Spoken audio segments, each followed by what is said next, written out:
Good afternoon. I'm Casey Sklar. I'm the Executive Director of the American Public Gardens Association, and I am thrilled to welcome you to our association's first ever virtual annual conference. I know that over the next several weeks, you'll have many questions on your mind, but first, I want to answer two of the most burning questions you probably have. Number one, this ain't Photoshop. Number two, I'm not cheating. I even have my nice shoes on. I hope that you'll join me in dressing up and getting into the look and the spirit of conference. When we first started planning this year's conference with our good friends in Portland, Oregon, our theme was a perfect reflection of a place in time, crafting gardens for a changing world. Little did we know how prophetic that was going to be. So let's skip ahead. In reimagining a virtual conference, we had to fast forward and even anticipate, and not just reflect, but anticipate where we are now. A reflection of our place, your place, and this place in time and space. And so, recrafting gardens for a changed world. What could be better? Today is for you.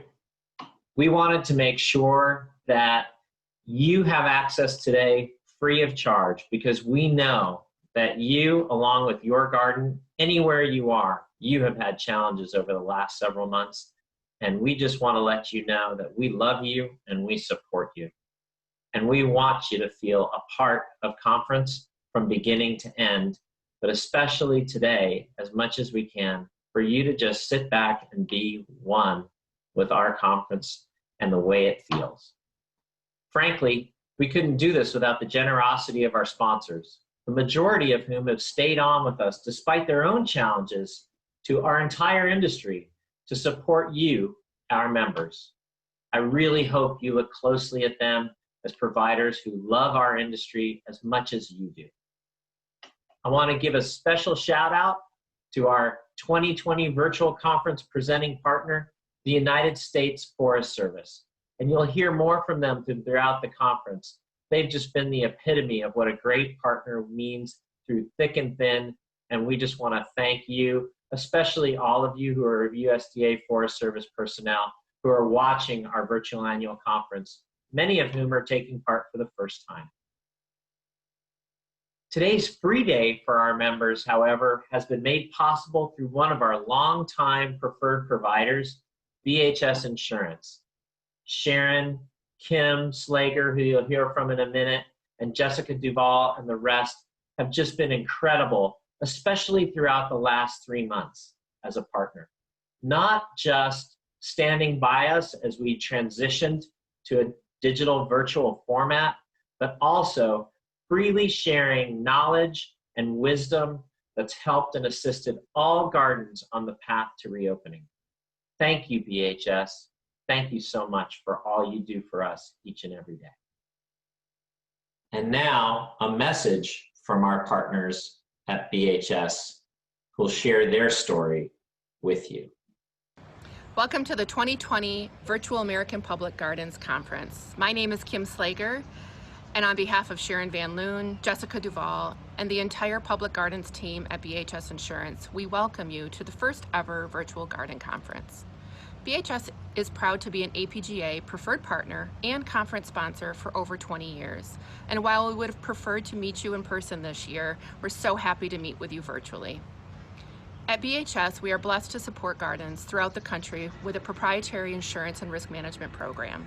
Our years of partnering with gardens have led to effective and proven risk management strategies to support each unique client, from major construction projects to nightlight exhibits, concerts, and weddings.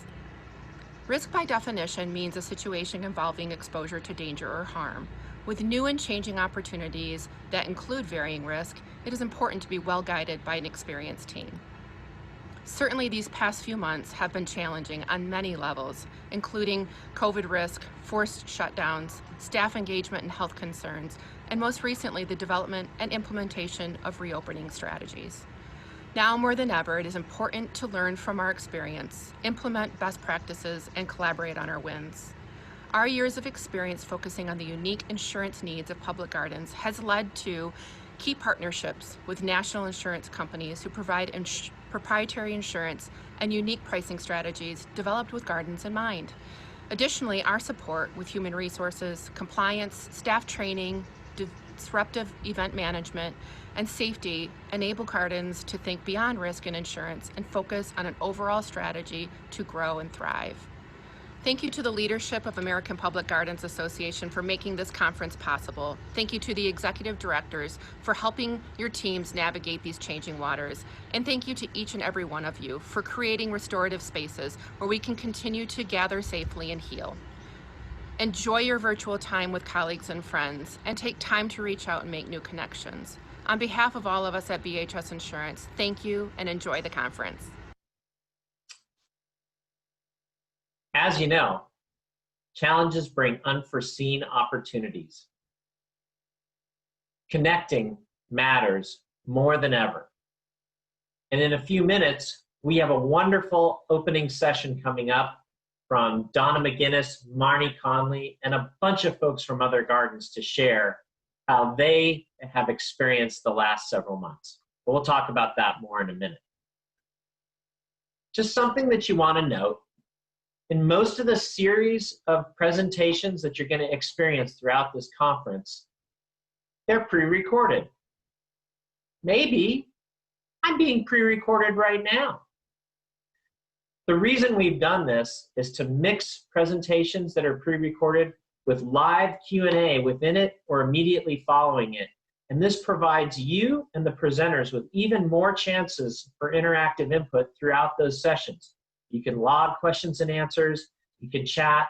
There's various ways that you can stay connected throughout our conference, and we really, really super encourage you to do that. At 4 p.m. Eastern, 3 p.m. Central, 2 p.m. Mountain, and 1 p.m. Pacific today, you'll have the opportunity to attend one of 4 breakout sessions. And then after those great sessions, we hope you'll make plans to join us at our 4:30 Eastern, 3:30 Central, 2:30 Mountain, and 1:30 Pacific time opening reception sponsored for all our friends at Bartlett Tree Experts. Depending on the time of day, we encourage you to choose an age-appropriate beverage and join us as we have a great time. We know it's not like some of the incredible receptions for those of you who've been to our conference before, but we're still going to have a really fun, interactive time. We've got some amazing Botanical Brainiac trivia brought to you by District Trivia, all courtesy of the United States Botanic Garden. Now, before we get started, I want to remind you that if you're still here for the free day and find that you can join us for the entire conference and for all the next 4 half-day sessions, you can still register for the conference by going to 2020.publicgardens.org and registering. And you can use the early bird code that's here posted on your screen and still get the early bird rate of $100 for members. From all of us at the American Public Gardens Association, we thank you. Now, sit back, recline back in your office chair, or better yet, go outside as far as your digital tether will carry you into the garden, and look forward to an amazing virtual conference experience over the next 2 weeks. We're trying to give you plenty of time to do everything in between that you need to. And now, I turn it over to board members and friends, Donna McGinnis and Marnie Conley, and a host and suite of other folks from other public gardens as they present to you, bringing our gardens to your homes, a celebration of public gardens staying highly engaged in a contactless world. Have a great conference. We'll see you soon. Welcome everyone to the kickoff of the 2020 American Public Gardens Association Annual Conference, this year virtually. Today we want to celebrate the fantastic things that gardens have been doing to engage their audiences and take care of their living collections all of a sudden when the world changed. What we're going to do today is highlight what we did, how we pulled it off, and what we've learned that we're going to use going forward. We're here with Steve Bloom, head of Portland Japanese Garden, whose garden we would be in if we had been able to gather in person this year. Steve, we want to take a moment to thank you for everything that you did to put a conference together, and we appreciate your leadership and the committee you assembled to get this off the ground. Can you tell us a little bit about what you were excited about once you knew that the conference was going to be in Portland? Well, I think for us, hosting the conference is something that we've been wanting to do for a long time. And with the completion of our expansion in 2017, we realized that finally we had the organizational capacity and the network to make it happen.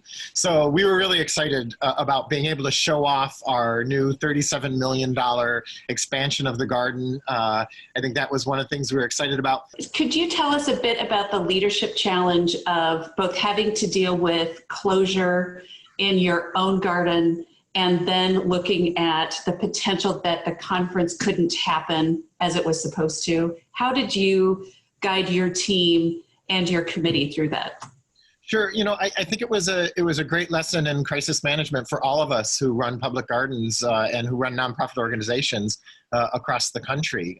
There's no manual for this. I think that was clear. We had to figure out as institutions, all of us, pretty quickly, how do we shut down overnight? What do we do in terms of continuing to support our employees? What are we messaging out there to our members and our community?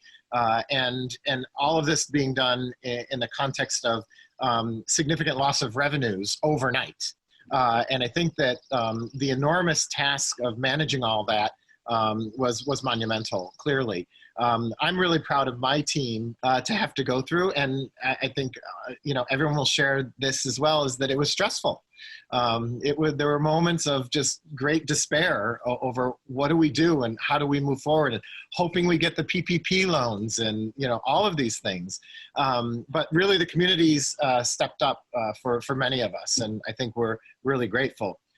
As it pertains to the committee itself, like I said, we had this stellar lineup and a stellar committee and a host committee here in Portland, as well as the organizing committee nationally, that had put so much work and so much manpower. And it's heartbreaking when you find that something you've put so much into, can't happen. But I think for us, we've been saying about a lot of things is that it's not now, but not never. We will be back, and we're going to do this. And when we do it, we're going to do it right, and with big smiles on our faces. As I've told everyone through all of this, we may have to step back a little bit in terms of what we realize normal life is, but that's an opportunity for us to listen, to learn, to expand our universes, our networks, our horizons. And I think the conference, even though it's virtual, is going to be an opportunity to do that, to listen to some really talented people in the field, and to know that they are there to reach out to for follow-up and for engagement on so many of these issues that are happening. So yeah, it's a crisis, but it's an opportunity. And that's the way I think as a field we have to look at it. Steve, thank you so much for spending some time today. Again, thank you for organizing the Portland conference. We're going to enjoy what we have virtual this year, but we really hope that we get the chance to be in Portland soon. Thank you. And I promise you will be here. We're already talking with APGA about hosting a future conference in the not too distant future. And so we will open you all with welcome arms. Wonderful. Thank you. Thank you. Many of you have become unexpected internet stars as we quickly moved to engage our audiences virtually. Let's take a look at some of the highlights. Hi, I'm Amy. I am the floral designer at Hillwood. And today I thought it would be fun to do a floral arrangement inspired by spring. Hi, welcome to the Greater Des Moines Botanical Garden. My name is Eva, and our mission here is exploring, explaining, and celebrating the world of plants. Today we're going to be talking about one of my favorite topics, which is pollination. Hello, my name is Kavana Anderson, and I'm the Youth Education Coordinator at Sarah P. Duke Gardens. Today I'd like to share a project I've been working on in my home garden that could be a fun way to learn together about plants and astronomy, an herb spiral. Hi Facebook, this is Nate, the Natural Lands Manager here at Mount Cuba Center with your weekly dispatch. One of the projects we're working on this week is mowing down this wet pollinator meadow that we left up for habitat last fall and winter. Hi, Tony Ricker here at Brick Green Gardens. A lot of people are starting home vegetable gardens, which is a great idea, especially if you have kiddos at home and you're looking for an outside project that's educational and can see you through the rest of the summer to keep those guys busy. The Minnesota Landscape Arboretum and Let's Talk Plants present the Plant Maker Studio at home. Hello and welcome to the Plant Maker Studio online and at home. My name is Reba, and I'll be your guide over the next few weeks as we put together a nature kit with materials you have where you live. Now that everybody is stocked up on toilet paper, you don't want the cardboard tubes to go to waste, so instead you can turn them into planters. So I'm connected to the Arboretum and Public Gardens through their Learning by Leading internship program. Now, the Learning by Leading internship program is a program where students can learn about environmental stewardship. Hi friends, it's Katie Rogerson, Director of Education at the Tucson Botanical Gardens. I'm here today to bring you some stories from the backyard, a new virtual storytelling experience brought to you by TBG and featuring books from our fabulous gift shop at the Botanical Gardens. Hi kids, welcome back for another virtual story time. I'm Miss Nicole and I'm here in the courtyard at the Botanical Garden. And this week we're going to be talking about camping, a fun outdoor activity.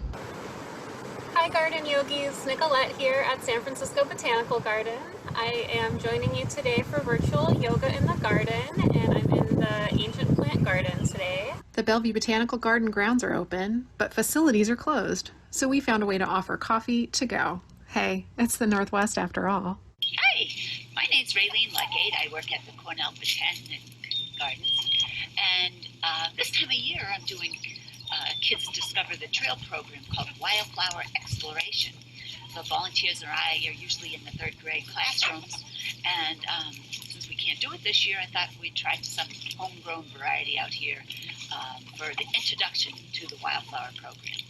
Here I am in our brand new butterfly pavilion.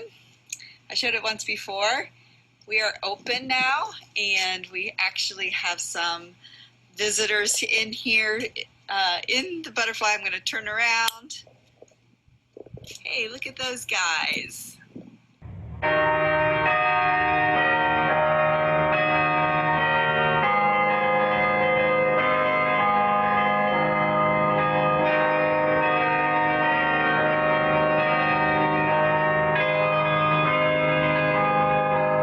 World Headquarters in Chapel Hill, North Carolina. This is the NCBG Nightly News with Damon Waite.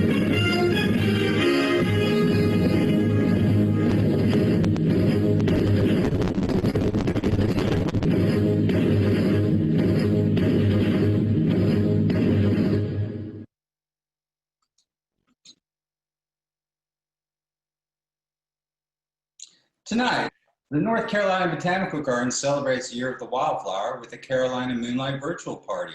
Is this the new normal? We'll talk to Botanical Garden Foundation Board President Ann Harris to find out. In our NCBG News special report, UNC Chancellor Kevin Guskowitz reports on the Botanical Garden's significance to the university and the community. Some good news. Garden staff may be stuck at home, but they are not stuck inside. How the garden is engaging the public while closed. Fresh produce from the Carolina Community Garden is making a difference to frontline healthcare workers at UNC's Medical Center. Across America, skyrocketing grocery prices have more and more people growing their own food. For more on this developing story, we'll hear from Foodscape revolutionary Bree Arthur. It's the Year of the Wildflower. Do you know more than you think you know about wildflowers? We'll find out on The More You Know. And No Garden, No Cry, an NCBG News exclusive world premiere music video. We are welcoming Jimmy Turner, who has returned to the United States to take the leadership role with Red Butte Garden at the University of Utah.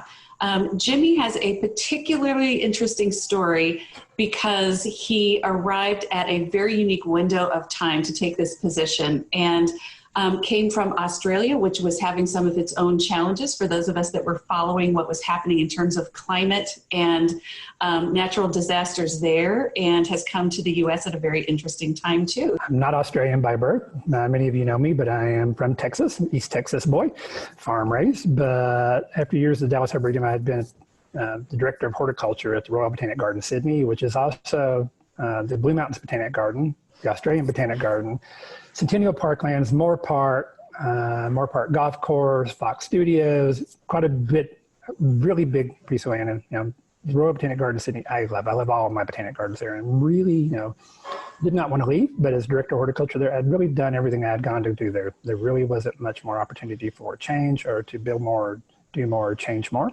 So it was time for a new challenge. So chose to come to Red Butte Garden, which I absolutely love.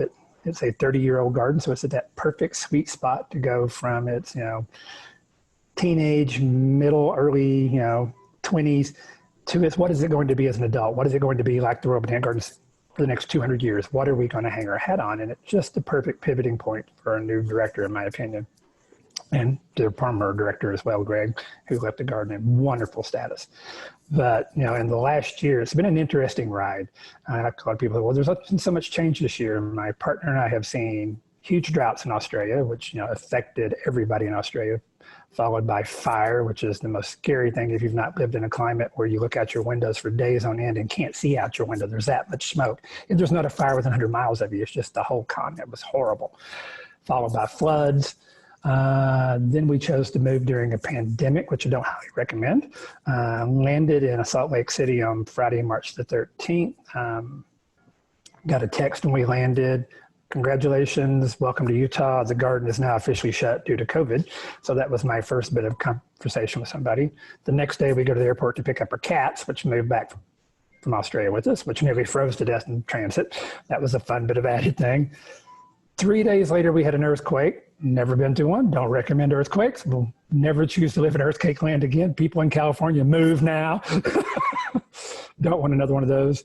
And now we've seen rioting, demonstrations, hailstorms, and apparently it's going to be a great year for the Mormon cricket, aka locust in Australia. I am just waiting for the alien invasions to start. So, Jimmy, you came up through the horticulture ranks, and a lot of garden leaders have come from all kinds of backgrounds. So this is your first CEO position, correct? Yes. And this was something that you had identified during your career that you wanted to do. Can you tell us a little bit about, what were those really helpful things in your career that helped you move along, whether it was mentors or programs? What was it that meant a lot to you and really helped your career move forward? Horticulture was never a doubt for me what I wanted to do, and I think many people in my field will resonate with this. I knew in second grade I wanted to be a horticulturist. I told my second grade teacher who didn't know what the word was. I told my college professor when I went to East Texas State for my bachelor's I was going to graduate the degree in horticulture, and they said, no, you'll change your mind. I said, you want to bet? I won that bet. Master's degree. Horticulture is just what I do. It's not a career, it's a calling. I have no choice in that matter. But the choice to be at a botanic garden was always my hope, because botanic gardens to me are that nexus of bringing people to understand conservation, plants, the importance of plants in our life. Then when did I decide I wanted to be executive director? I'm a little bit wired. The two things I always wanted to be was a horticulturist and the boss. I like being in charge. Sorry, people, but I'll be honest. I cannot say the APGA network, Botanic Gardens. This is an industry where we're all family. It's not competitive. I have never had a fear of picking up one of the phone, which you can see, hopefully, and calling anybody in the industry, at any level from, Longwood Gardens to the smallest garden and go, how did you do this? And we all share. We will actually, tell you, this is what we did. This is what we made a mistake in. This is how we funded it. And I don't think there's many industries where people will do that. We don't see each other as competition. We see each other as one mission, multiple sites, which has always been why I love doing what I do. And now I'm very happy to actually be at the top of the food chain. I think a mistake some gardens have made is, we're preaching to the choir. People are coming to the garden, the people who love the garden, but I don't want people who already love us. I want people who don't know what we do and why we do it, who don't understand the importance of plants and conservation in their lives. If I can get them in for a concert, if I can get them in for a cooking class, if I can get them in for any purpose of any walk of life, of any demographic, then I have done my job. Hi, my name is Marnie Conley, Vice President of Marketing and Communications at Longwood Gardens and a proud board member of American Public Gardens Association. On the front end of this pandemic, I think we were all completely caught by surprise. And if this pandemic shone a light on anything, it illuminated both the hardships and the beauty and importance of simplicity. All anyone desires and continues to desire right now is this deep sense of connection. On March 13th, Longwood Gardens, along with so many other businesses and institutions, closed its gates, not knowing when we'd be open again. By Monday, March 16th, our executive team began a morning ritual at 8:30 every morning, Zooming about the state of our world, our nation, and our institution. We built contingency plans to mitigate great loss. We went from engagement and education inside the conservatory and the gardens to connecting online. And we prioritized our internal community, communicating to them at every step of the way, knowing everyone's fragility and truly the uncertainty personally and professionally everyone was dealing with. There was a lot of change and it was fast. And so in order to stabilize our membership revenue, which was paramount, we needed to increase engagement. We needed to meet guests where they were. And where were they? They were at home. So we really needed to get in front of them. We weren't selling anything, yet we were moving online because it was insurance. It was insurance for the future. And if it was executed well, it was a pretty good insurance plan. So we met guests where they were. We looked at a lot of best practices out there. I think MoMA was sort of first on the scene. Kudos to New York Botanic Garden. They were also doing NYBG at home. They must have launched that within days. And we really just took a pause and also took some cues from Seattle Art Museum and came together as a team to look at what the guiding principles might be.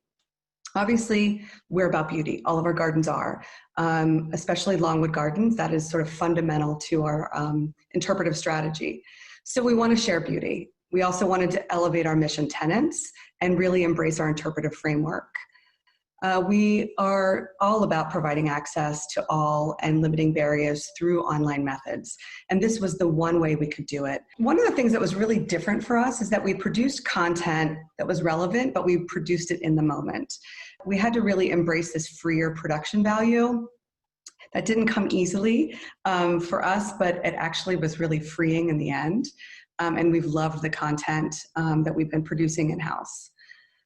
We really needed to focus on mission impact. We were right in the middle of our strategic plan, and mission impact was a focus. And so we couldn't forget about those audiences and what we were promising them. So through these online methods, one of our principles was to focus on those audiences and gather the data throughout it. We repurposed a lot of content. One of the things we realized quickly was bandwidth, believe it or not, was tight. Our teams were incredibly busy. And so we wanted to repurpose the good content that existed, but we wanted to package it differently. We then looked at what online meant. And really for us, it was a big, broad category. It crossed all areas of our gardens, all disciplines. And fundamentally, in sort of circling all of these guiding principles, we needed to be mindful of our resources. We also knew we needed to offer some new content. So we looked at offering Member Mondays, beauty blasts, short walks, and talks with gardeners. We had a lot of ideas. And I think through this pandemic, we learned really quickly that we needed to prioritize the horticulture and education staff where they were needed most. And actually, they were needed most in the gardens to keep the gardens flourishing and to get them ready for the one day that we would soon be open again. And so there was a real delicate balance of how much we could actually use the expertise on staff. And so we were able to negotiate, I think, a really great partnership across those teams to elevate some staff members to really be the content providers within those areas. We got members to share, and we created a Longwood Love campaign. And it was really special because members really tapped into how the gardens emotionally had made them feel, both during a visit, but also during the absence. And that was a lot of rich storytelling that was not coming from us, but was being shared by our members. Our Gardens Your Home, that hashtag, we launched probably within the first week of the pandemic, and we really worked with the association to help us make that sing.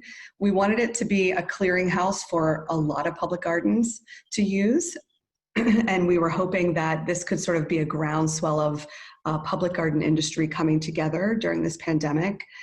Museums at Home, I think, did something very similar. A lot of the major museums pulled together. And if you look at that hashtag now, it is really terrific across the United States. A lot of people posting and using that hashtag. We just needed to dig deep and tell these compelling stories and talk about what was happening now. People were incredibly curious about the gardens. What is happening?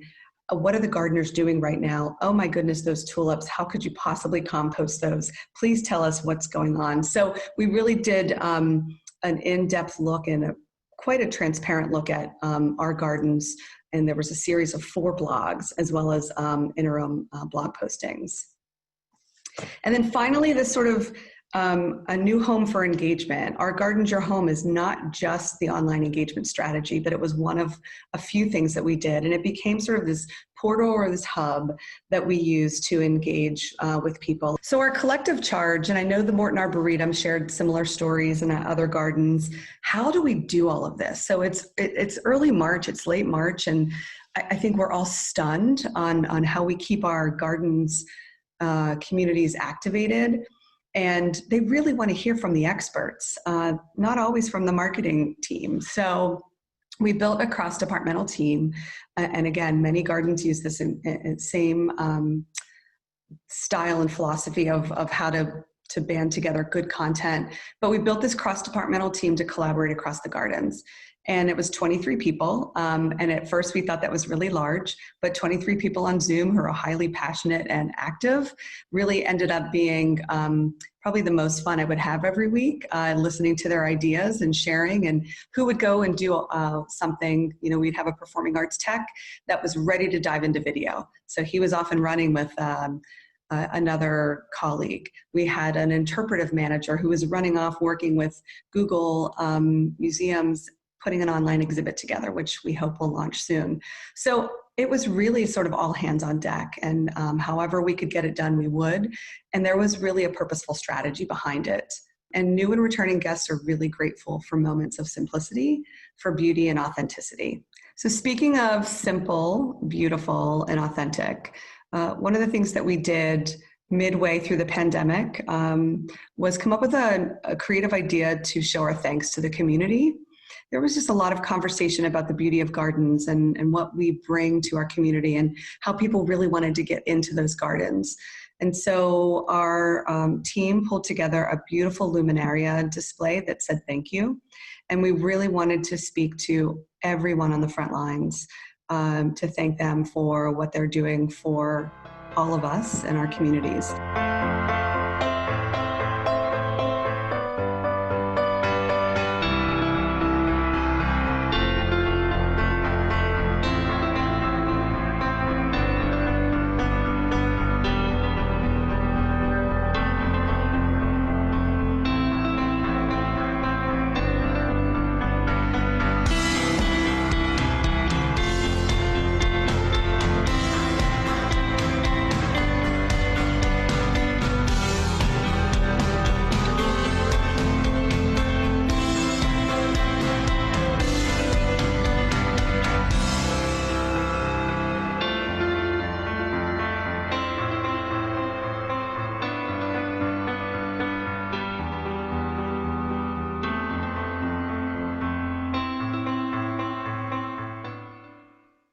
In addition to what was happening virtually, we had to find a safe way to care for our gardens and for our collections. And this became a very lonely job. This is a post from Derek Lyle, a senior nursery manager at Missouri Botanical Garden, about the amazing blooms that they had, but no one there to see them. And for those of us who work in gardens, we're used to working together, but this became something that we had to do on our own. And in a time of year where things are usually looking beautiful, we didn't have visitors to see them. We had many horticulture teams talk to us about the fact that their gardens looked so beautiful, but they didn't have visitors there. And it was actually affecting their morale in a number of ways. It did allow some big projects to get done, which was a benefit. But there was a loneliness. And we also heard from a number of people that the work became doubly difficult because horticulture volunteers weren't able to come onto the campus. It's something that a lot of gardens are taking a look at because they really depend on that volunteer labor and aren't sure how they're going to go forward. These are some before and after pictures forwarded by Franklin Park Conservatory and Botanic Garden. As you can imagine, when you are a horticulture team, you can't work side by side and your volunteers aren't with you. Things like this look like an immense job.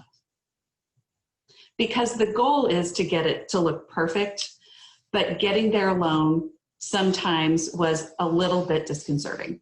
We're here with Casey Mayer, who is heading Waterfront Botanical Gardens, which is a brand new garden that just opened in the fall of 2019. And Casey, you brought this to life from a rendering and a budget on a piece of paper to a grand opening in the fall. And you did it on top of a landfill, which is a really significant statement for a community to make. But those of us in the garden universe might expect that you ran into some surprises while you were creating this. So could you tell us just a couple of things that you and your team were surprised by as you went through the project? A couple of basics. I'm sitting inside the Grazer Family Education Center, which is a 6,000 square foot, basically an event and teaching space, open walls, glass all the way around, and I'm surrounded by the gardens. When you put a 6,000 square foot slab on top of a landfill, you can't just place it there and hope for the best that nothing's ever going to shift or change. What's different about our landfill, of course, every landfill is different, but ours is much older than some of the other projects you might have heard about, like Lawrence and Gardens, when they built on a landfill. Ours is about 40 years old. It's been settling for about 40 years, and that's a long time. However, we don't trust that. So the slab that went on top of the landfill actually has 65-foot piles underneath it, 44 piles all the way around the base of the slab.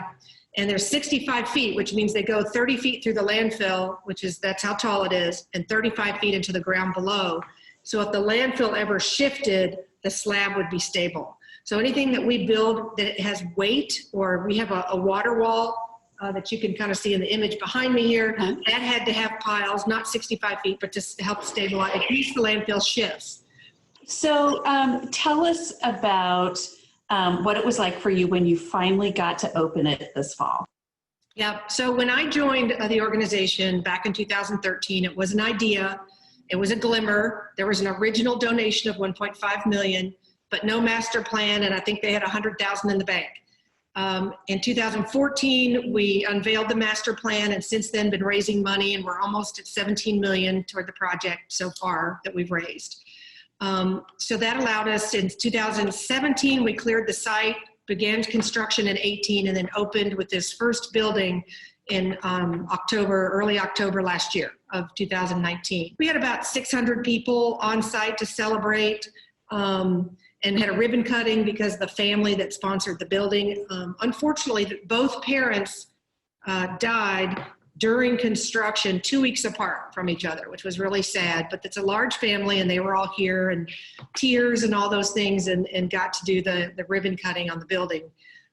Since we opened in October, until we closed down in March, we had over 70 events in the building, and that's everything from fundraisers, weddings, lunches, etc. So people renting from us as well as our own, and had over 10,000 visitors already until we had to shut the doors back down. So at the APGA virtual conference, we'll have a lot of people who are in the earlier stages of their careers, who might be experiencing an emergency of this scale for the very first time in their work lives. What piece of advice might you give them? So whether you're starting a garden or starting your career, There's lots of people out there have done everything that you've done and experienced almost everything that you've experienced, not a virus, but, and so use those resources, and then you need to pay it forward and become that resource for someone in the future. There's been such amazing content out there from all of our public gardens.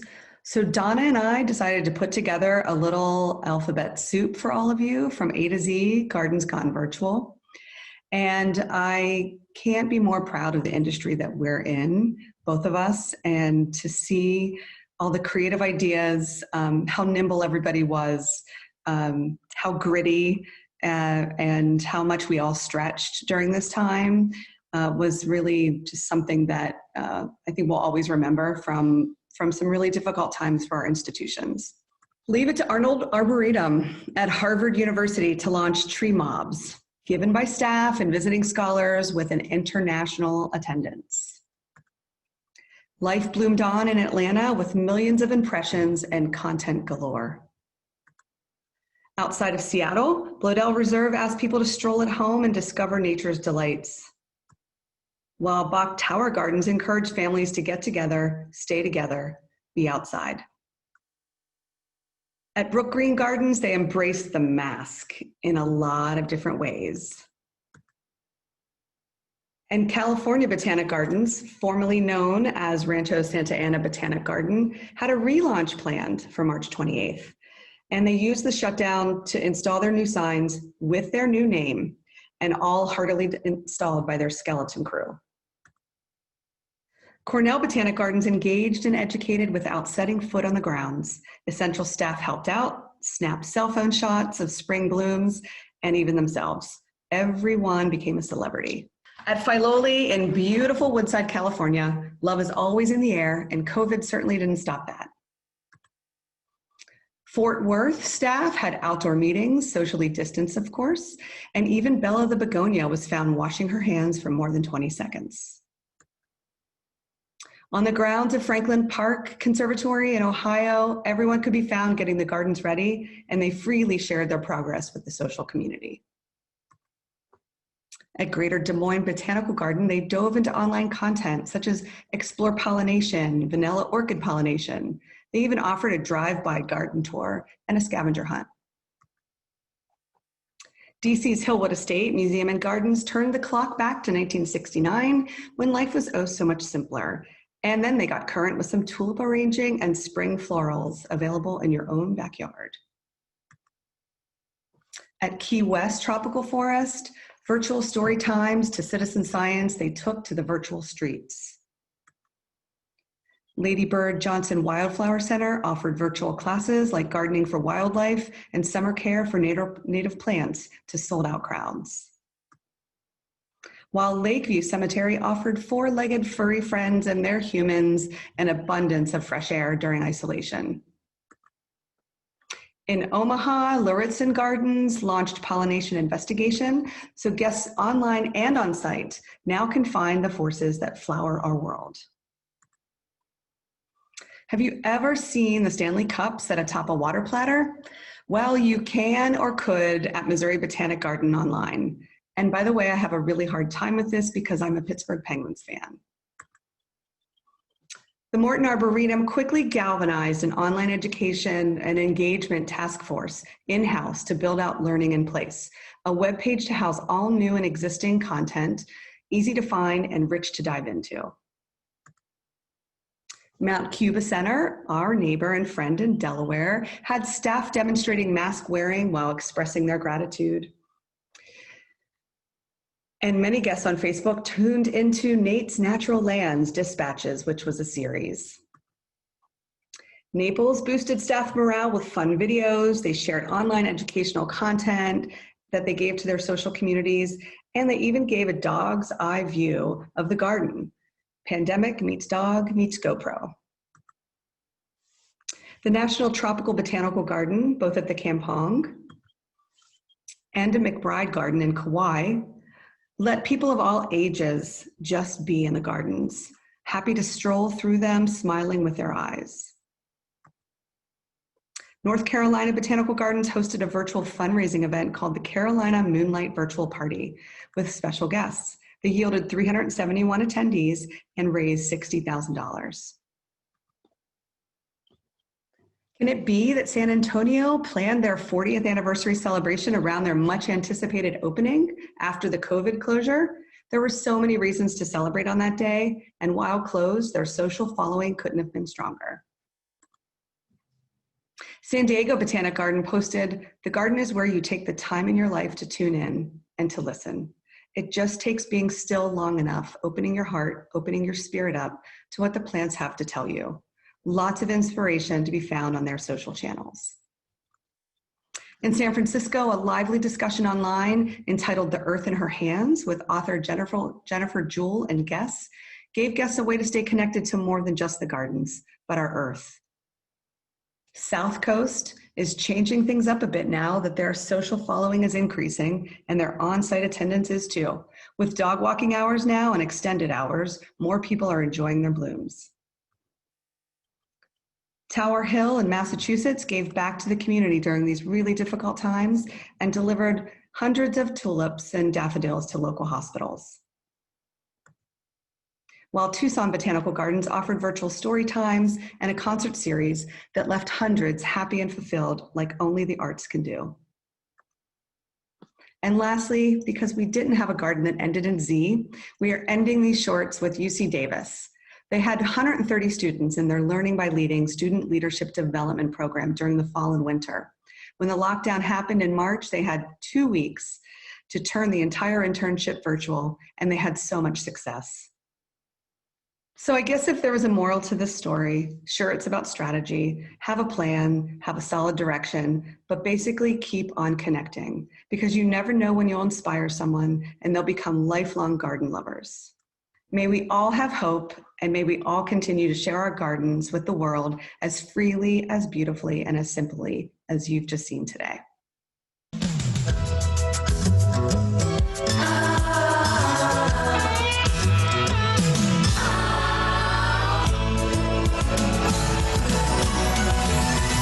Whatever happened to predictability?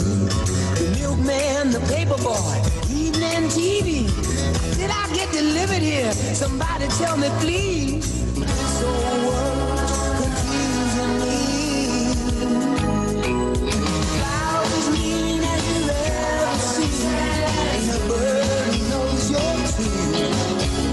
Then a little voice inside you whispers, don't sell your dreams so soon. Everywhere you look, everywhere there's a heart, a hand to hold on to. Everywhere you look, everywhere there's a place of somebody who needs you. Everywhere you look, when you're lost out there and you're all alone, life is waiting to carry you home.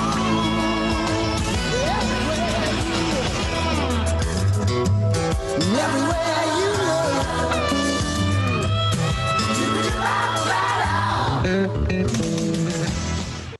If you've seen the True TV show Billy on the Street, you'll know what to expect in this next piece, Mike on the golf cart. Come on, hurry up. Come on, get the mic.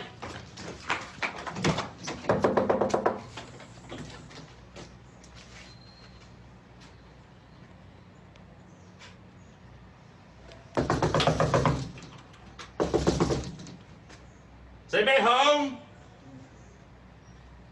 Are you naked? Oh, get the mic, in his face, Get the mic. What's going on? What's going on here? Excuse me, sir. Yes. Quick question. Yeah. Roses or rhododendrons? Oh, that's a really tough one. See. Oh, come on.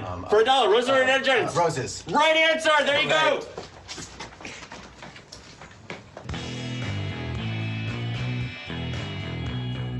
Answer a question for $1. I'm Mike in a golf cart. I'm Mike. That's Mike. This is the golf cart. $1. What fruit has its seeds on the outside? Strawberry. Yes! Oh my God! That's the first time that's ever happened. So smart. Tomato, fruit or vegetable? For $1. Tomato, fruit or vegetable? Wrong answer to fruit. No dollar for you. How comfortable is that bench? Oh, it's very comfortable. Oh, you win. Give her $1. Give her $1. Yay, I won $1. My name is Mike, and my show is Mike in a Garden, or Mike in a Golf Cart. Well, Mike in a Golf Cart is in the garden. Mike in a Golf Cart, Mike in a Garden. I'm Mike. This is the golf cart. This is the Mike. This is the garden. For $1, what's in your cup? Lemonade. Right answer! Woohoo! Beep, beep, beep, beep, beep, beep, beep. I get another chance? Yeah, I'm Mike in a golf cart. I'm Mike, that's Mike. This is the golf cart. Tomato, fruit or vegetable? Fruit. Yes! $1! Woohoo! For $1, where is Jesus' arm? Mary, $1.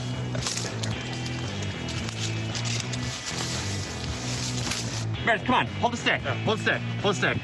Don't hit him. Oh, don't, hold the stick. Okay, 6 feet apart. Oh, the stick I think we already measured with the arms. Yeah, social distance. Have you ever seen Billy on the street? I haven't. No? Have you seen Billy on the street? No? Have you seen Billy on the street? No? What's in the carriage? What's your, this is Elias. Right answer. What's your favorite green plant? For $1, favorite green plant. You don't know. How about any plant? Good answer. There's $1. Woohoo! Hello? Hello? They're deaf. Deaf. Can you repeat the question? I forgot. What was the question? I forgot what was the question? Something about green. Yeah, just green. The plants that are green are the ones Yes. that are green. Well, all of them? Where'd you get your mask? Where'd you get your mask? Must be Gucci.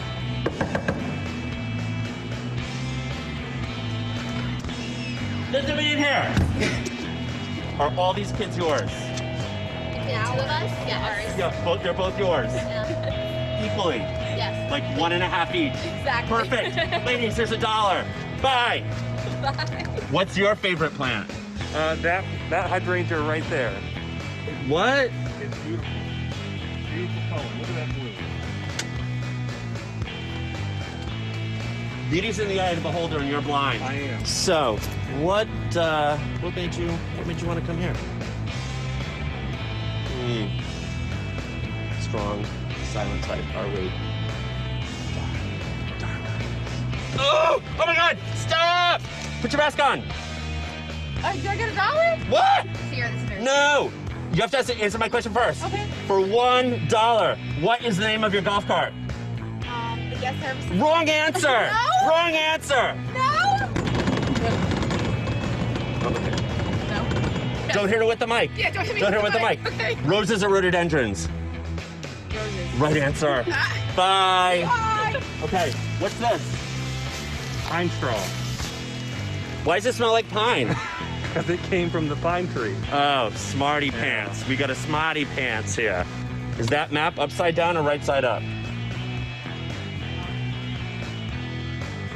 Right answer. Da-da-da-da-da-da. Thanks for being on my show. Is that your kid? Yes. Awesome, you win $1. Bye. Thank you. For $1. Did you really graduate? No. Oh, yes! $1. You want $1? You need $1? You don't need $1? They're rich. They don't need $1. Adam or Eve? Adam or Eve? Snape. Adam or Eve? Adam. Last question. For $1. Roses or rhododendrons? Rhododendrons. Wrong answer! Out of here. Thank you for coming, everybody, and have a great conference.